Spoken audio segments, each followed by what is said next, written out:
When it comes to plant propagation, most people think it's a long, tedious process, right? Waiting weeks, sometimes months, hoping something happens while staring at a pot, like it owes you results. And yeah, that's true for some plants, but not all of them. Because today, I'm going to show you why orchids are actually one of the best starter plants for beginners when it comes to propagation. Yeah, I said it. The same plant people think is hard, fragile, high maintenance. Turns out, it's way more forgiving than it gets credit for. Because once you understand how it works, propagation stops being this complicated, mysterious process and starts becoming something simple, controlled, and actually pretty fun. So if you've ever looked at an orchid and thought, there's no way I can propagate that, yeah, we're about to change that. The first thing we need is observation, because before you even think about propagation, you need to identify the right part of the plant. Not everything works, not everything gives good results. So if you pick the wrong piece, you're just wasting time. And in this case, we're looking for a flower spike. Yeah, the same spike that held the blooms. Turns out it's not done yet, because this right here gives us one of the best chances at producing a new plant. But not just any spike. You want one that's still green, still healthy, not dried out, not turning brown like it already clocked out. Because a healthy spike still has energy, still has potential, still capable of pushing out new growth. And that's exactly what we're targeting. Because propagation isn't random. You're not guessing. You're selecting the part of the plant with the highest chance of success. For our first ingredient, we're using something a little unexpected. A fresh tomato. Yeah, not exactly what you'd expect in a plant propagation setup. But here's what we're doing. We're using it as a temporary medium, not a permanent one. We cut out a small piece, clean, controlled, nothing messy. Then gently place the orchid spike into it. Just enough contact for it to sit and absorb while we prepare everything else. Because what this does is provide a short-term source of moisture and organic compounds. Not as a main growing method. Don't get it twisted. This is a temporary step, a quick boost while we set up a proper environment. And moving on to the next ingredient, garlic. Yeah. At this point, we've officially crossed into are we cooking or propagating territory. But just like before, this has a purpose. We take the garlic and cut it into small, workable pieces. Clean cuts, nothing crushed into paste. Because what we want is controlled release. Garlic contains natural compounds that can help suppress bacteria and fungi, basically acting like a light protective layer in the environment we're building. But again, this is not something you overdo. You're not making garlic soup for the plant. Too much, and you overwhelm the system, create buildup, and cause more harm than good. So keep it minimal. Small pieces, used with intention, just enough to support the setup. Because at this stage, everything we're adding isn't random. Each piece plays a role, and when it all comes together, that's what gives the propagation its best chance to succeed.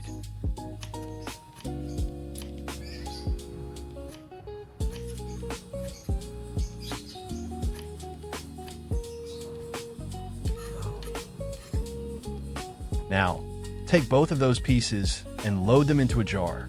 Tomato, garlic, all of it goes in, and this is where things start to look a little unhinged. Because next, we add water and blend everything together. Yeah, we're not layering, we're not placing things neatly. We're turning this into a full-on solution. But don't just go wild with it.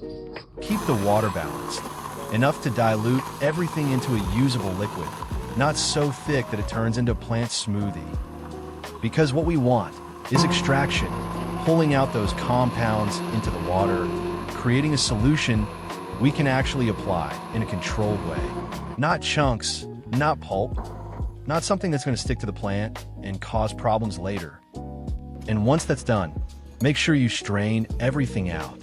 And I mean properly, because what we want is the solution, not the leftover pulp, not random chunks, not whatever is still floating around and they're waiting to stick to your plant. Because if you skip this step, you're not helping the orchid. You're basically coating it in organic debris. And that's how you get rot, bacteria, and a setup that goes downhill fast. So take the extra time, filter it, clean it up, and get a smooth, usable liquid. Because again, this whole process is about control. We extract what we need and leave everything else behind. Simple step, but if you mess this up, everything after this gets a lot harder than it needs to be. Now, we're going to submerge the spike in the solution. But hold on, not fully drowning it like you're trying to end its career early. This is a controlled soak. You place the spike into the solution, just enough contact for it to absorb, interact, and benefit from what we prepared. Because at this stage, the spike is sensitive. It doesn't have roots supporting it, no strong defense system. It's relying entirely on the environment you give it. So timing matters.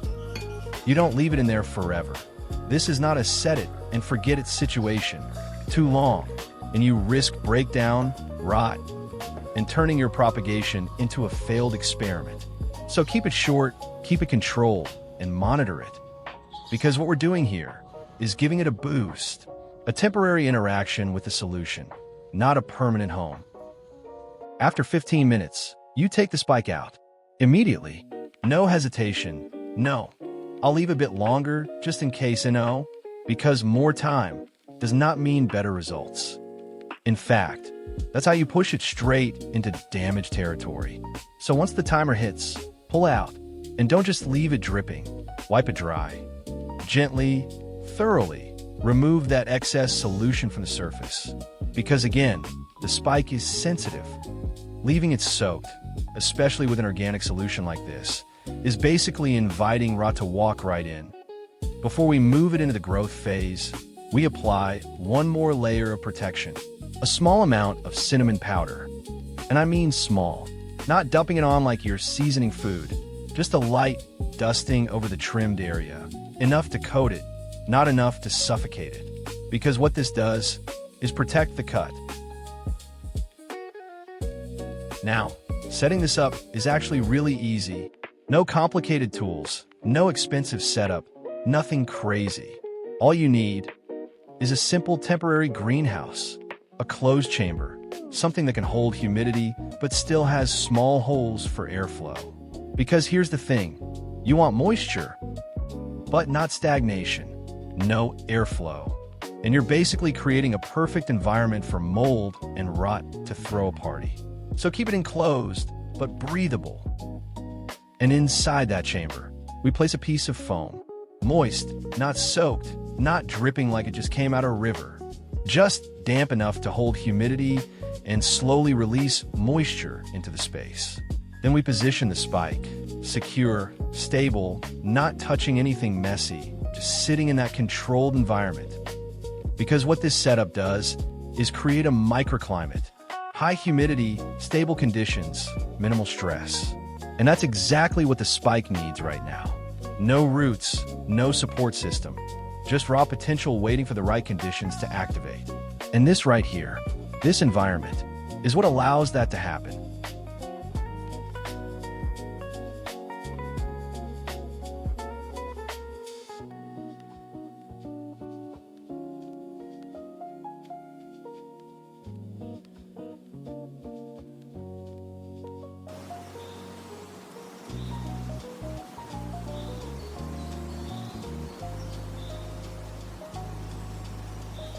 After 5 weeks, this is where things get interesting.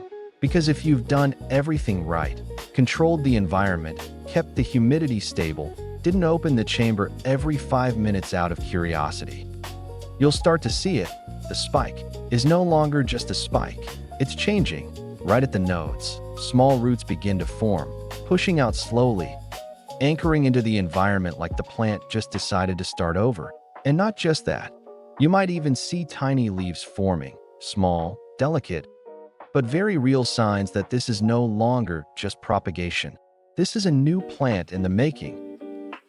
For ideal growing conditions, we move it into a proper setup, because this little guy, it's no longer just a propagation experiment. It's a developing plant. So what we use here is a mix of pine bark paired with a well-prepared pot, not random soil. Not something dense and compact. Pine bark, chunky, airy, designed to let roots breathe while still holding just enough moisture. Because these new roots are still sensitive. They need airflow. They need balance. They need an environment that won't suffocate them the moment they touch it. And the pot? Good drainage, non-negotiable. If water can't escape, you're setting everything back to zero real quick. So when you place it in, keep it loose. Don't pack the bark down. Don't bury the plant too deep. Let the roots settle naturally. Let air move through the system. And give it space to adapt. Because at this stage, this is where survival turns into actual growth. A proper medium, a proper container, and a setup that supports the plant long-term. Simple choices, big impact. And to top it all off, a light layer of moss. Not a thick blanket, not a swampy mess. Just a small, controlled layer on top of the bark.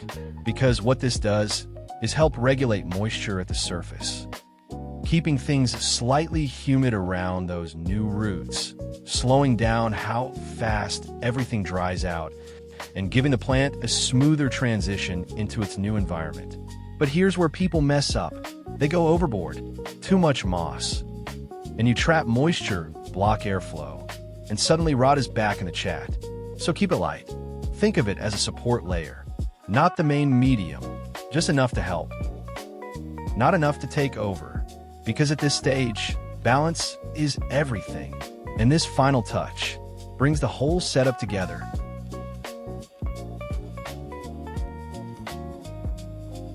And the last thing, routine care. Because getting it to this stage, that's only half the job. Keeping it alive and growing, that's where consistency comes in. So what we're doing here is maintaining moisture and proper watering. Not random, not whenever you remember, not, oh, it looks dry, let me panic water it. Controlled, consistent, and based on what the plant actually needs. Keep the environment slightly moist, especially that top layer of moss. Not soaked, not dripping, just enough to maintain humidity around those young roots. And when it comes to watering, keep it balanced. Let the medium dry out slightly between cycles. Because orchids still need airflow around their roots. Too wet, and you suffocate them. Too dry, and you slow everything down. So you stay in that middle zone. Adjust based on temperature, airflow, and how fast things dry out in your setup. Because this isn't a one-rule system. It's something you manage. And once you get that rhythm right, everything else falls into place. And there you have it. From a single spike to a brand new orchid in the making. No complicated setups, no expensive tools. No, you need years of experience. Nonsense. Just understanding the process and executing it properly. Because propagation isn't magic. It's method. And once you get that down, you start seeing opportunities everywhere. So next time you look at an orchid spike, you're not just seeing something that's done, you're looking at potential. Now, if this helped you out, or maybe change how you see propagation, there's more waiting for you. Same approach, simple methods, real results, no overcomplicated guesswork. So instead of starting from zero every time, you already know where to go. Check out the other videos. Chances are your next step is already there. And with that, I'll see you in the next one.